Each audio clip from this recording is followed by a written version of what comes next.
the universe. The Astral Express.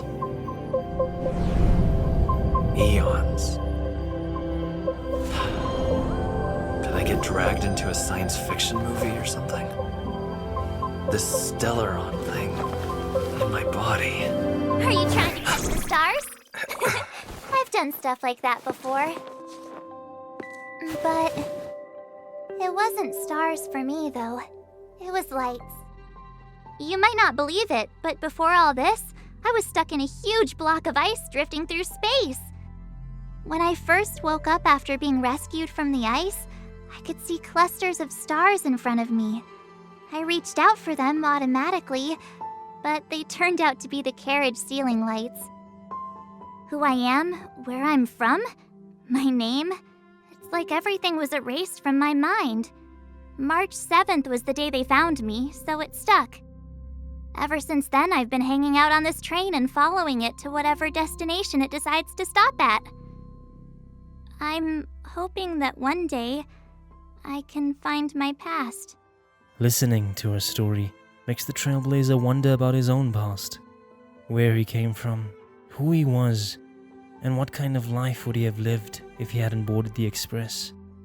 Would that unknown past turn out to be a beautiful dream, or would it be a nightmare that came back to haunt him? Whatever the case, he was now a passenger aboard the Astral Express, and when traveling by train, there is only one path forward. Hello? Hello, hello? All passengers, please return to your seats. The train is about to make the jump. Hold on, everyone. I won't fall over. I won't fall over. I won't fall over. 5, 4, 3, 2, 1.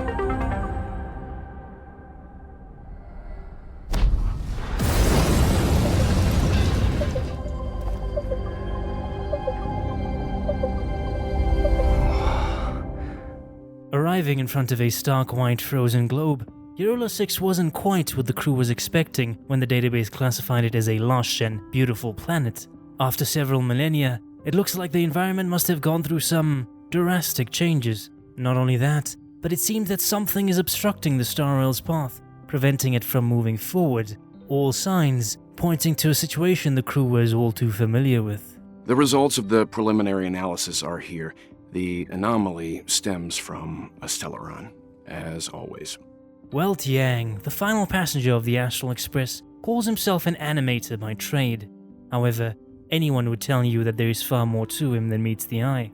And, while we are on the topic of introductions, it would be remiss of me not to mention Pom-Pom, the cute yet otherworldly conductor. But, make no mistake, Himiko is still in charge of the Express. Regardless, the only path forward for the crew is to venture down onto the planet's surface and neutralize the Stellaron's interference. Himiko picks out March, Dunhung, and Trailblazer for the expedition, electing herself to stay behind on the Express with Welt, who just can't help but not hide his own disappointment at not being chosen. The trio make preparations for departure and find themselves looking out over the frost-covered planet. Considering the state of it, one would wonder if March 7th herself came from this snowy planet. To be honest, I think I'd be kind of annoyed if I found out this was my home world. It looks freezing. Pretty girls aren't frost resistant.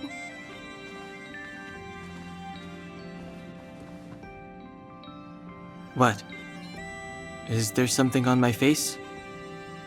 Nah, I was just imagining all the fun we're gonna have here. I feel sorry for this world. First the Stellaron, and now you. Let's go. All right, here comes the Jarilo-VI Trailblaze team.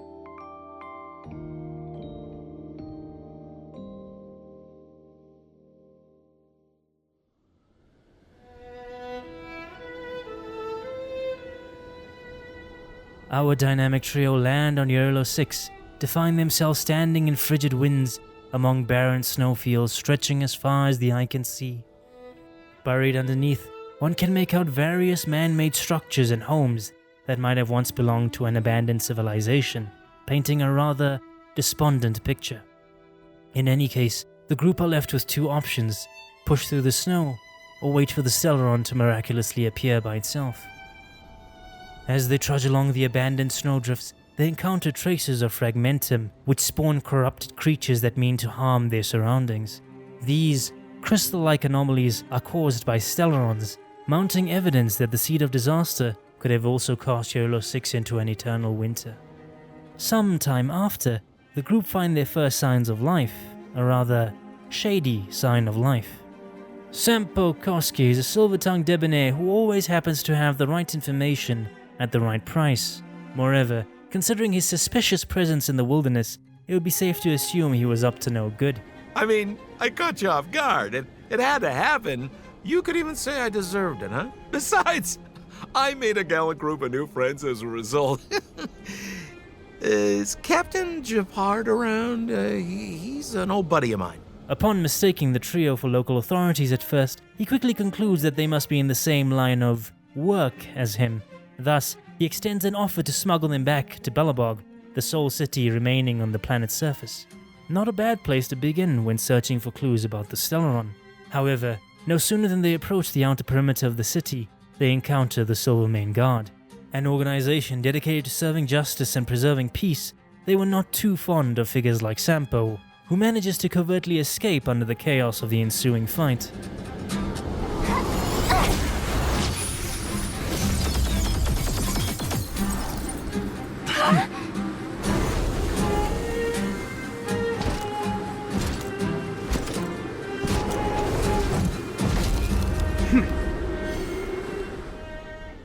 An upstanding captain of the Silvermane Guards, Japard bears the name of Landau, a noble family sworn to be the shield of Belobog, a duty he diligently carries with him every day. His presence alone stops the conflict, commanding the attention from both sides as he issues orders to detain the trio as accomplices to the blue-haired criminal. However, with a bit of quick thinking, they manage to convince Japard that they are not criminals, and instead are from a world beyond the sky. Caught off guard by the unexpected claim, Japard agrees to escort the group to his leader, the Supreme Guardian of Belobog. 700 years ago, the world faced a cataclysmic threat as the Legion of Destruction scorched the earth with ruin, ravaging everything in its path. In a desperate bid for survival, humanity was thrust into a mechanized conflict under the command of the esteemed Alyssa Rand. Yet, amidst the chaos of conflict, an unexpected calamity befell the world. A sudden and unrelenting eternal freeze. Ferocious blizzards swept across the land, burying both the invading legion and the once vibrant earth beneath a blanket of pale silver. In the aftermath of this frozen tempest, humanity built a city under the protection of the Aeon, Clefort. With this sanctuary known as Belobog, the survivors established a new society, guided by the wisdom of the architects, brilliant minds tasked with maintaining the city's intricate infrastructure. Meanwhile, the Silvermane Guards emerged as stalwart defenders, standing as the first and last line of defense against the ceaseless onslaught of the Eternal Freeze and its dreaded fragmentum. And thus, under the steadfast leadership of the Supreme Guardians, Belobog became the final embers of hope in a world gripped by eternal winter. He's sure saying some weird stuff. A marked change in tone. It sounds like he's quoting from a historical record. Uh-huh. So why is he telling us all this? You wanted to know.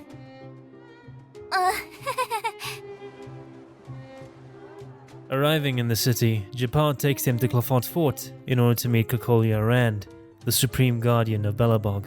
When entering her office, they pass by her daughter, Bronya, commander of the Silvermane Guards and heir to the Supreme Guardian of Belobog. Bronya possesses a grace and affinity that is indicative of a great leader, naive as she may be. Welcome, visitors from beyond the Eternal Freeze. Or perhaps I should say, from beyond the sky, no?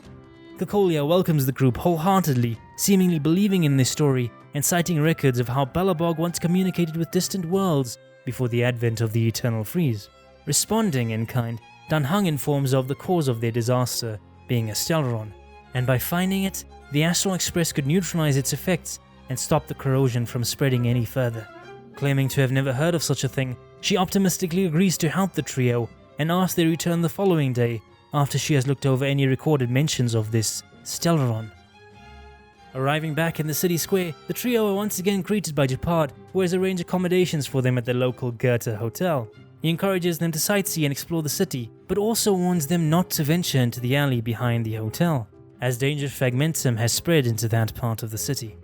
March snaps pictures at the Golden Theatre, Danhang relaxes near the florist greenhouse, and the Trailblazer joins a school excursion to the Everwinter Monument, led by Officer Pelageya Sergeyevna, who recounts the history of Belobog's architects. Later on, the trio venture to Neverwinter Workshop, where they encounter a vibrant personality.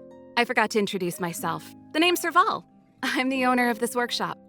A rocket chick with a knack for mechanics, Serval brings a fresh of breath air to the stoic atmosphere of the workshop. Interestingly enough, she also happens to be the elder sister of Japard Landau, her free-spirited nature being a stark contrast to that of her brothers. Overhearing the trio were esteemed guests, Serval graciously provides them with an overview of the city's structure. She explains that Belobog is divided into two districts, the overworld and the underworld. The overworld is responsible for combating monsters and overseeing the city's administration, as it is where the architects and the Supreme Guardian reside. Meanwhile, the underworld is tasked with the mining and delivering of geomarrow. This precious natural resource not only prevents the city from freezing over, but also serves as the lifeblood powering the mechanical technology of the city. After helping around the workshop, the group concludes sightseeing for the day and head to Goethe Hotel to turn in for the night.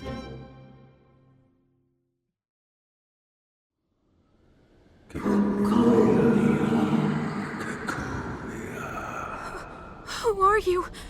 What are you? What do you want? To help you achieve your wish. The Trailblazer is suddenly awoken by a frantic knocking on the door, only to find himself face to face with Silvermane guards. With a sense of urgency, the guards usher the trio outside, where they're confronted by Commander Bronya. In an unexpected turn of events, Bronya accuses them of treason and inciting a rebellion, a grave betrayal of the Supreme Guardian's trust. It quickly becomes clear then that the Trailblazers' quest to find the Stellaron would end in them becoming fugitives.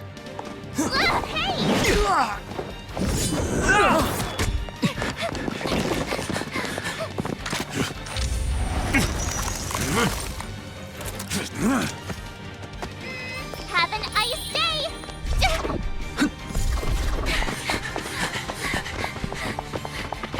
Look out! She really caught up with us. Even had time to set up an ambush. You dare underestimate me? Enough cat and mouse. Drop your weapons and come with me.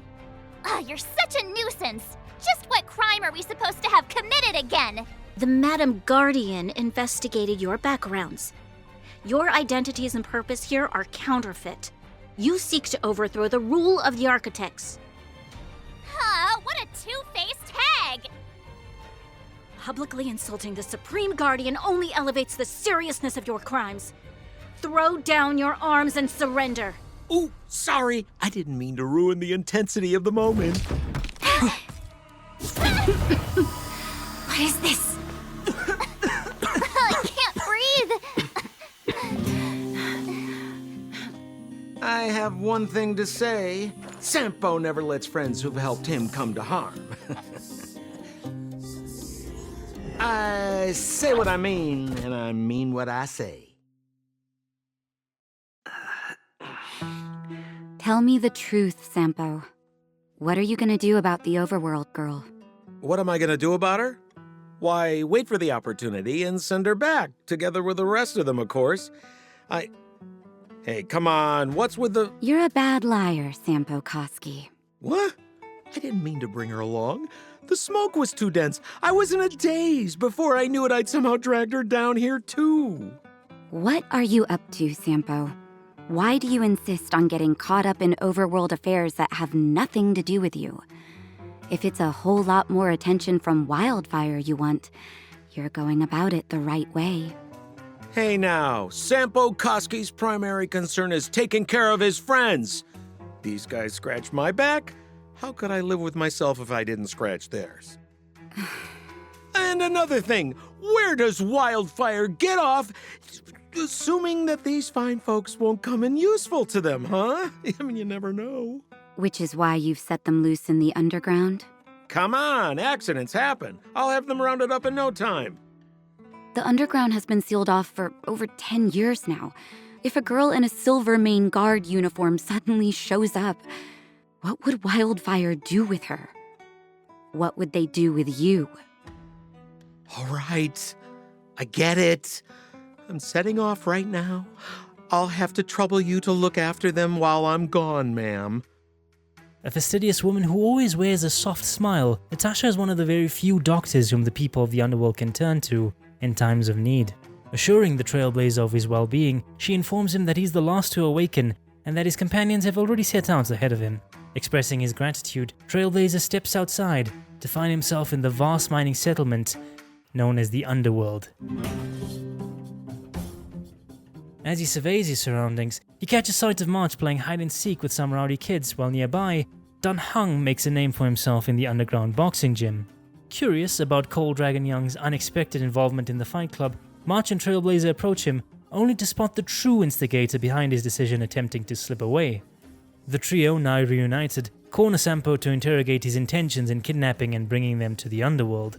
Employing his persuasive charm, Sampo spins a convincing tale, assuring the group that the underworld was their safest bet, as the Silvermane guards had long since abandoned the district. Additionally, he promises to help them with information on the Stellaron by introducing them to the local militia, otherwise known as Wildfire. Reluctantly swayed by his silver tongue, the trio agreed to follow Sampo's lead, hoping that his assurances hold true. However, as they make their way through the bustling streets, their attention is drawn to a crowd surrounding a certain Silvermane guard. All right, princess, let's dispense with the pleasantries.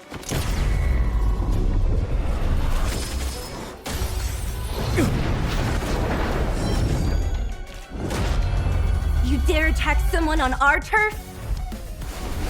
Well, how about a few rounds with me? A spirited and valiant member of Wildfire, Zila is a lone rebel who toughed it out in the seedy streets of the underworld. Upon meeting the commander of the Silvermane Guards, she can't help but express her bitterness at the surface people that abandoned the underworld. Bronya, however, staunchly defends her guards, understanding better than anyone the sacrifices they make in the relentless battle against the Fragmentum. After some bickering, Zila reveals her true intentions for being there. Oleg, the leader of Wildfire, is asking for an audience with the noble girl from the surface. Naturally, the rest of the group can't pass up on the opportunity, prompting them to temporarily set aside their differences and forge a truce with Bronya in order to meet with Wildfire. Zila leads the group into the underworld mines, where the situation is no better than that of the overworld. Fragmentum corruption has ravaged many areas, leaving numerous residents homeless, forcing them to seek shelter within the Geomarrow mines. But with such a large group and a lack of resources from the surface world, tensions escalated, sparking conflicts between the displaced vagrants and the struggling miners. In order to quell the situation, Chief Oleg brought in Wildfire, but the situation has quickly become critical. Luckily, our heroes managed to arrive in the nick of time, fighting their way through the mines and temporarily diffusing the hostilities between the two factions. The group finally rendezvous with Oleg, who is grateful to them for de-escalating the situation. As thanks, he agrees to listen to the trio's plight, concluding that the only one in the underworld that could be of help is Svarog. An ancient mech that was built before the Great War, his memory banks would be the best bet when it comes to finding clues about the ever-elusive Stellaron. Having said that, meeting with him would have to wait, as the day's events have left the crew exhausted. The ever-thankful Oleg arranges accommodation for the trio at the Goethe Grand Hotel, but asks that Bronya remain behind for a private word. And after parting with his companions, the Trailblazer falls into another deep, restless dream.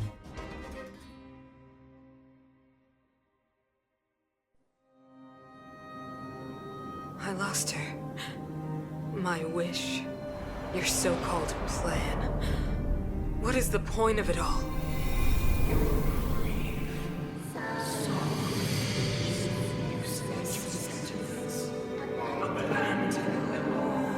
Silence! She is my daughter. My only... You soulless thing. How could you begin to fathom? You will never understand. Never! You did not lose her. She waits to be reunited.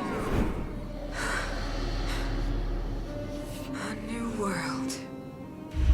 Rise,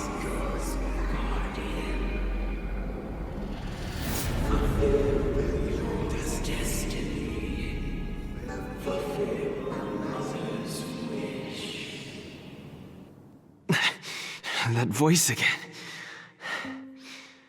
Such a strange dream. Abruptly awoken by another unsettling dream, Trailblazer decides to clear his head by going out for a walk. To his surprise, he encounters Bronya, who also seems too troubled to sleep. As they wander the deserted streets of Boulder Town, Bronya opens up about her guilt as a Silvermane commander, grappling with the realization of hardships endured by the people of the underworld. The decision to seal off the underworld from the surface was not the right one, and there was definitely something the Supreme Guardian was hiding from her daughter. They then come across Zila outside of Natasha's clinic, who is preparing to make a run into the Fragmentum for emergency medical supplies. At Natasha's behest, the pair join Zila and make their way past the Fragmentum into Rivet Town. Returning to her childhood home makes Zila nostalgic, but the person who seems to have the most déjà vu is Bronya. As they reach their destination and begin to gather the much-needed supplies, it finally clicks. Bronya was once an orphan from the underworld herself. The weight of this revelation finally makes the young commander break down under the burden of her own inadequacies. My only identity is that of Guardian successor. But I'm not good enough. Every day I see Silvermane guards sacrifice their lives in the Fragmentum, but I've never had the resolve to try to change Mother's mind. The underworld has been struggling, but I never tried to help. I didn't even know that it was my own home that had fallen into such a dire state. In the end, I haven't been able to guard anything. Are you done? Huh? Wow. Ugh, so annoying. What? What? You thought I should feel sorry for you after your little speech? You can hide in your palace while you fuss over your overworld problems. And on the front line, it's not even you who's putting their life in danger. But in the underworld, what do we worry about? If we'll have food for our next meal, or survive to the next week. Even if I am but a small glimmer of light in this world, I must try my best to shine brightly for others. Didn't you say that? Well, if you really want to protect everyone, what are you standing here crying for? Get to it! You're right. You're right. Self-pity doesn't help solve anything. Even though times are different now, things like the joys and sorrows of life, the ties between people, these precious things must certainly still connect us all. If there is a way to bridge the gap between the two worlds, we can definitely go back to the time when you and I were not divided, when we could stand side by side against the Eternal Freeze and the Fragmentum. I'm not like you. I don't have that many grand plans for the future. But if that's the future you want, I'm willing to build this bridge with you. Thank you, Zila. Your trust is very important to me. How about I show you around the orphanage a bit more? And like you, my memories from when I was little are crystal clear. Okay. I'll indulge in old memories with you for a while. The two almost childhood friends naturally go for a trip down memory lane, while the Trailblazer takes charge of gathering the remaining supplies needed for Natasha's clinic before arriving back at sunrise. After delivering the meds, they reunite with March and Dan Hung to meet up with Chief Oleg, who has arranged a guide that'll lead them to Svarog's base. However, the person waiting for them at the designated location doesn't seem to be a suave businessman, but rather some sort of black chaos avatar that lurks in the pitch dark. Kiddo, I think there's been a misunderstanding. Of course, where would they be without Sampo Koski? True to his word, Sampo leads the group to the imposing gates of Svarog's base, but deserts them on a tantalizing cliffhanger. To gain entry, they must first obtain the permission of the only human Svarog trusts, Clara. Tracking down Clara, the group finds her hard at work repairing an energy supply device. After lending a hand with the repairs, they cautiously broach the subject of meeting Svarog. Clara eventually agrees, swayed by their genuine intentions and willingness to help. Passing through the gates of Svarog's base, they finally stand before the ancient mech that guards the secrets of this world. Svarog inquires about their purpose for seeking him out, but the mere mention of the Stellaron triggers an immediate hostile response from the mech. Luckily for them, an old pal comes in clutch. How can you put up your best fight without a doctor on the battlefield? Nat, how did you... Guess you guys had a bad talk, huh?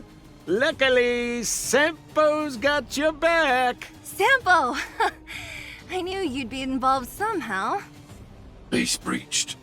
Armed wildfire personnel detected. Commencing complete annihilation. A fierce battle then ensues with Wildfire emerging as the victor, yet the mech would still not give in. Wait! Please don't hurt Mr. Svarog! Clara, you... Clara. Mr. Svarog, you said you were willing to make all my wishes come true, right? My biggest wish right now is for everyone to work together. Like family. Recently, I learned something new. Calculation results can't always bring people happiness.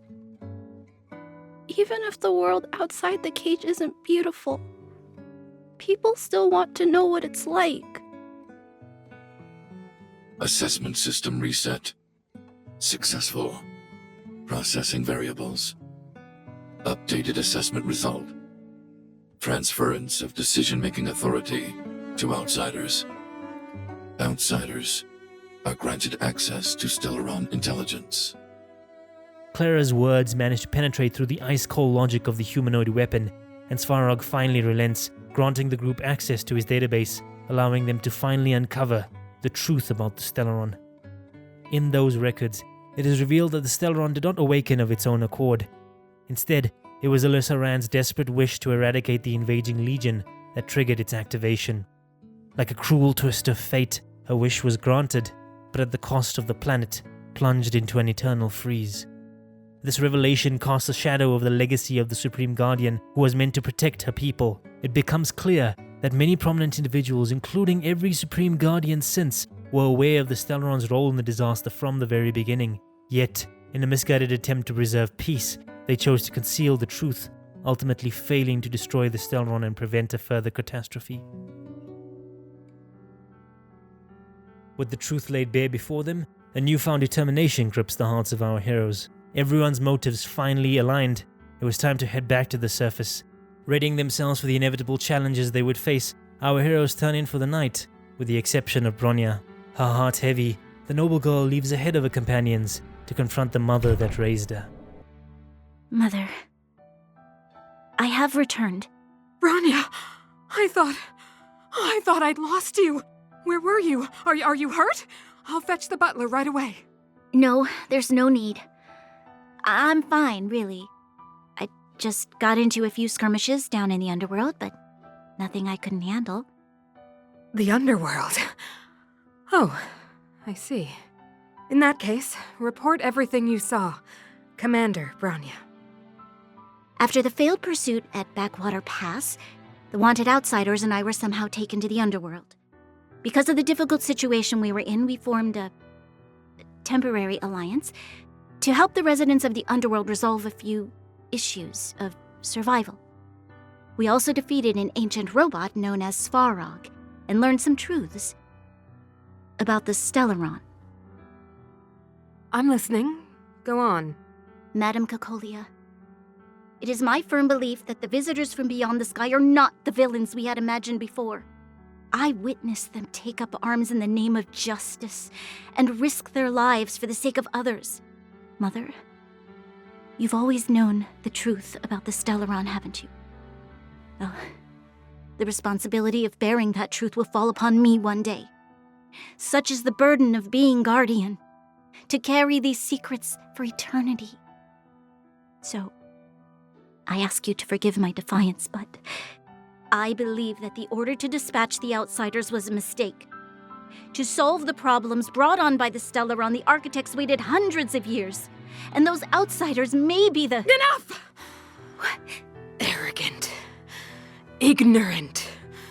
Oh, you disappoint me, Bronya.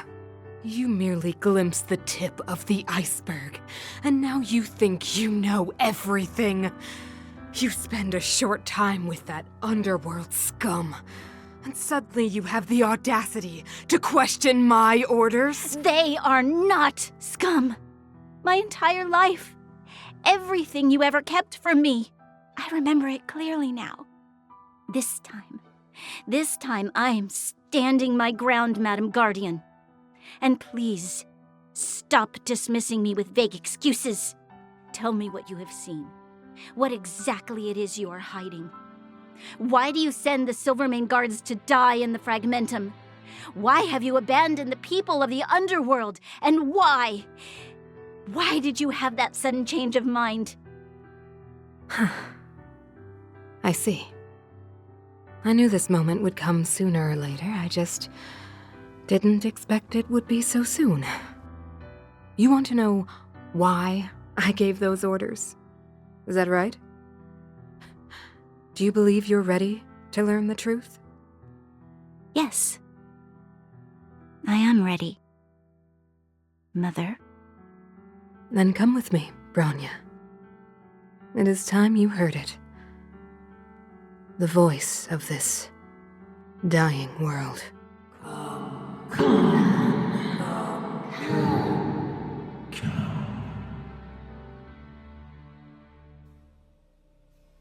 The following morning, the group meet up to discover a missing Bronya, with only a letter left in her place. Written is a plan to return and appeal to the Supreme Guardian, as despite the betrayal, they were still mother and daughter. However, if anything were to happen, she recommended the group seek out the Landau family to assist them. Minds made up, Dan Heng, March, Zila and the Trailblazer make their way to the surface in order to find the Stellaron. Arriving in the administrative district, the group choose the friendlier Landau and covertly make their way to Neverwinter Workshop to meet Saval. She ushers them in, demanding to know why the Silvermane Guards are looking for them. But after handing her Bronya's letter and explaining the situation, she quickly sides with our heroes and even provides a great deal of valuable information. In the past, Saval was once a genius architect and a great friend to Cocolia Rand. However, once Cocolia became the Supreme Guardian, she began to change, growing cold and distant. And when Saval's research into the Stellaron came to light, Cocolia expelled her from the Architects, severing their once unbreakable bond. According to her old research, the Stellaron was located somewhere north of Belobog, just past the restricted zone, the place with the most Silvermane Guards in all of Belobog. With little time left to lose, the Rocker Girl agrees to sneak the group past the front lines to the origin of this world's disaster.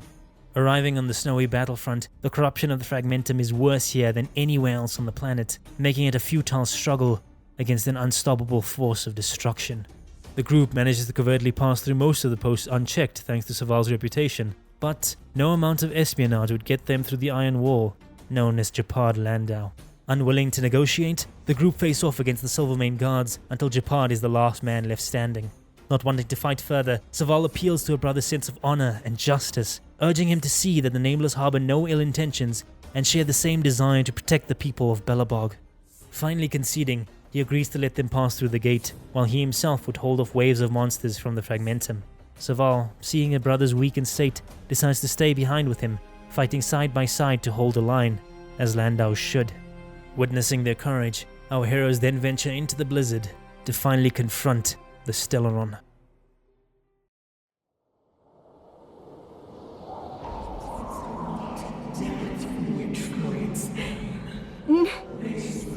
No. Do not resist, Bronya. Accept the common will. No! I don't want this. Look upon their promised future, Bronya. A world without poverty, without cold, without suffering. A world where people no longer have to pray like prisoners for survival. A world that we can guard for all eternity. 700 years ago, we tried and fought unceasingly, believing that the radiance of human nature could shepherd us towards rejuvenation. And to what end? A crushing defeat. It is the conceit and cowardice entrenched in the depths of human nature, so difficult to efface. Cast them aside. Break free of the chains that bind you. The Stellaron will lead humanity to... Your brainwashing ends here, you witch! Zila? You came. I thought the blizzards had entombed you. You wish! We're not going down before you do. Bronya! I don't know what happened between you and them. Even if you explained it to me, I probably wouldn't understand all the crazy details. But even if the damage is done, even if you've completely forgotten our promise, then I'm just gonna have to knock you out and bring you back myself. Zila. All of you. Finished? I think I've given you long enough to bid farewell. It's time I told you my other reason for bringing you here, Bronya. I want to witness your choice. I have told you all the truths there are to tell. The deal with the Stellaron, the wish I made to it. There are no more secrets between us. Bronya, throughout your life, I have never forced you to submit to my will. You have always, will always have a choice. As then, so now. Choose, my daughter. Mother, you say that conceit and cowardice lie in the depths of human nature. Perhaps you're right. Desperation sheds a light on the darkest recesses of the heart. What about those simply struggling for survival, fighting for something better? I've witnessed their light on the front lines, in the underworld, in places you have overlooked. Our ancestors built this city, striving in the bitter snow to prolong our civilization. We are guardians, Mother, chosen from among the masses. Our duty is to preserve the world built by humanity. We are not gods. We are not arbiters. You seek to crush human nature underfoot while masquerading as an arbiter and a god. I cannot let you. So, this is your choice. Pity. Such a pity that you will never see that resplendent world. The ground! It's shaking! What's happening? You must break the old to build the new. The Supreme Guardian commands you! Rise, engine of creation! It's one of the architect's ancient machines! Watch out, all of you!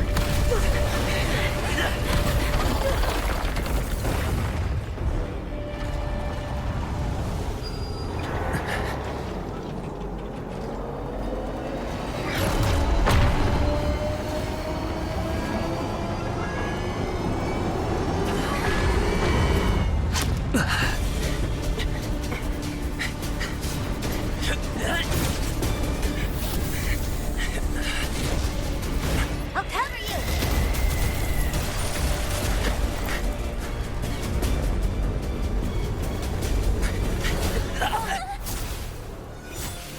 Grab hold of me!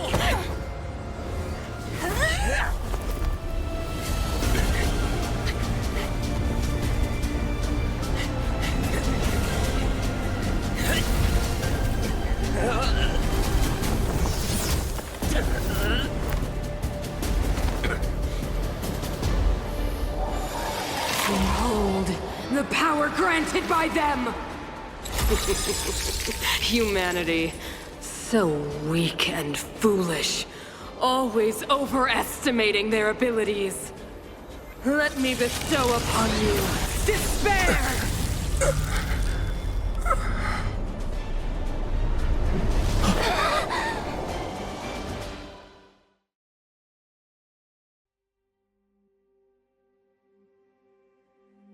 Is this the universe?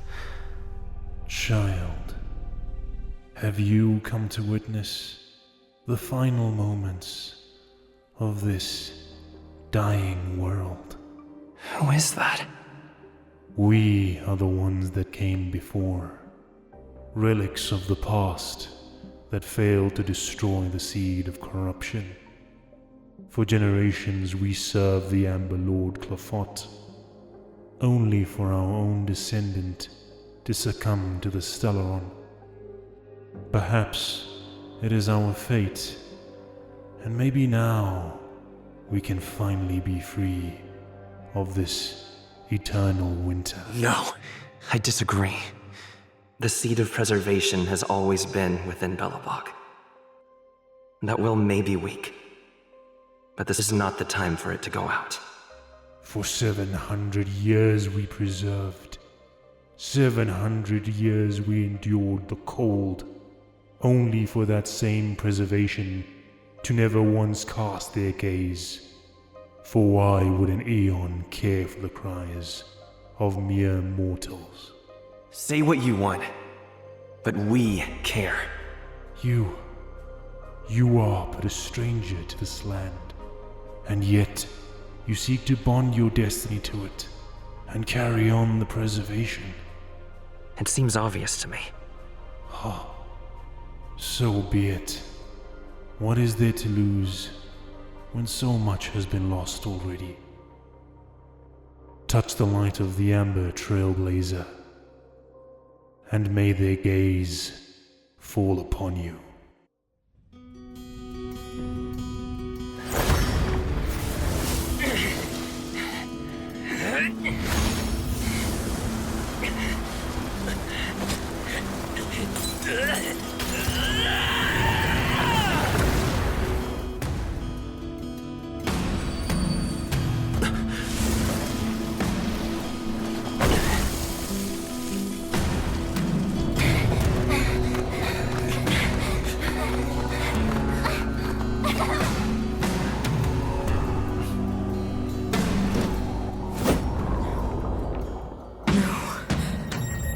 Can't be. The will of preservation has made its choice. You know nothing of the plight of this world. Nothing of the wait for its final end. Even if we are doomed to destruction, we will go bravely, walking hand in hand into the darkness. No. I shall not follow the Guardian's misguided steps down that blind alley of narcissism. If persistence is futile, then one must choose a new beginning. We made a choice. Guys, we'll save everyone!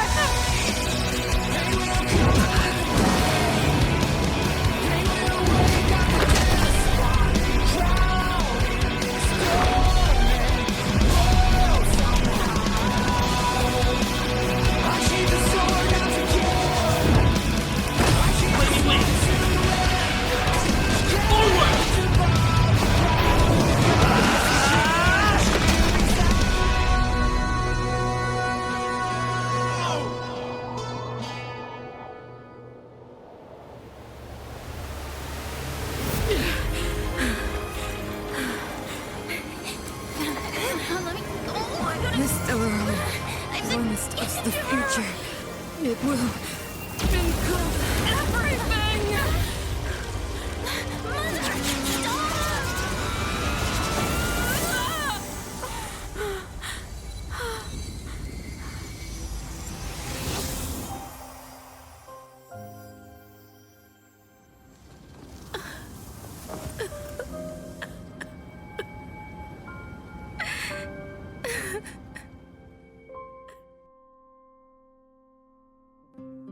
As a storyteller, it is not my place to judge what was right or wrong, but I truly believe that Cocolia Rand was not an evil person.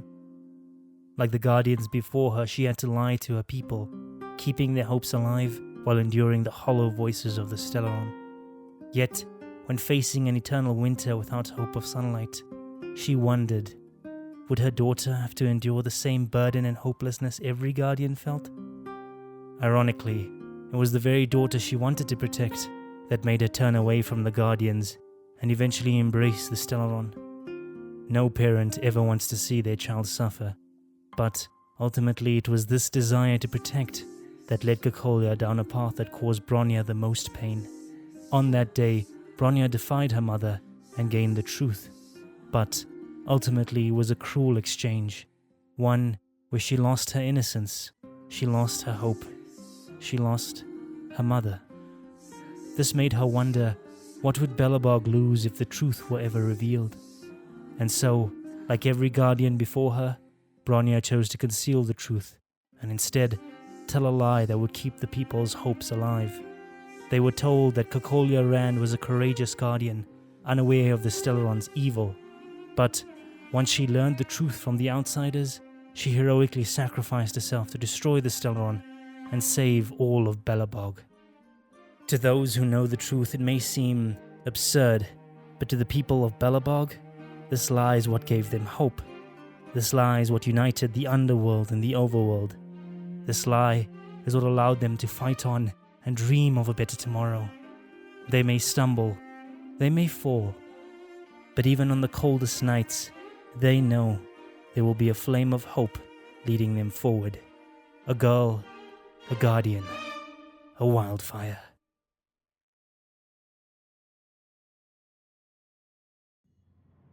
Oh, it was a close thing, all right. Good thing it dawned on me. Hey, Sampo doesn't have to be a protagonist, right? The likes of us are better suited to, shadowy comic relief, huh? Turns out the Astral Express crew is more fun than I expected. You liked it? Really? Told you so. No. I'm in no hurry to leave. What? Oh, Epsilon? What fun can you get out of a giant Vanity Fair like that? True happiness always entails the manifestation of the dignity of mankind. Now, that's a quote I live by. Well, bye for now. Send my regards to the guys and girls in the tavern. Oh, and don't forget to say that Sampo Kasky will catch them for the next one. Time to make my curtain call. To you, my dear audience, I dedicate my performance. I wonder, did I bring a little more joy into your lives? You don't have to answer that. But if the answer is no, then you'll break my heart.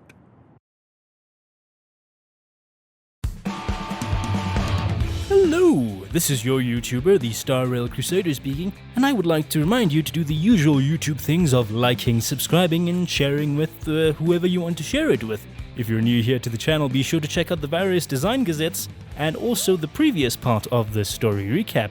But if you are an existing subscriber, I would like to take a moment to say, I am so sorry, guys. This video was supposed to come out literal months ago. It's June now. This video was supposed to come out in March, but it just suffered delay after delay after delay, whether it be editing or the computer crashing, whether it be the microphone turned the other way while I was recording, whether it be the script just not coming together. Hell, I was still rewriting the script until yesterday for the epilogue, but it is finally finished. I can finally move on with my life. I am so sorry for causing all of these delays. This project was bigger than I was expecting. I was just expecting, it's going to be a 2-3 week project, and then we can cover the Lafu arc. But it just turned into a bigger behemoth than I was expecting. I will keep the scope of the next project in mind because that one is even more convoluted in terms of story. But now that I've understood how big of a project this can be, I will be releasing smaller videos like the Design Gazette in the intervals of the big story stuff. So that's basically the plan right now. I'm hoping to stick to a weekly video schedule as it says on the channel banner, but maybe I could be held accountable for false advertising because every time I do promise you guys to be more consistent, I end up taking even more time than the last video. So I'm not going to promise anything, rather I will show through results as that's the best way to speak to you. Once again, I am thankful for you guys for sticking with me through all of these delays because without you, I wouldn't be making these, plain and simple. So thank you once again for watching. If you're new, check out the other stuff. If you're old, please leave a like, it helps out the video, maybe share it with your friends. And with all that said, may your journey lead you ever starward.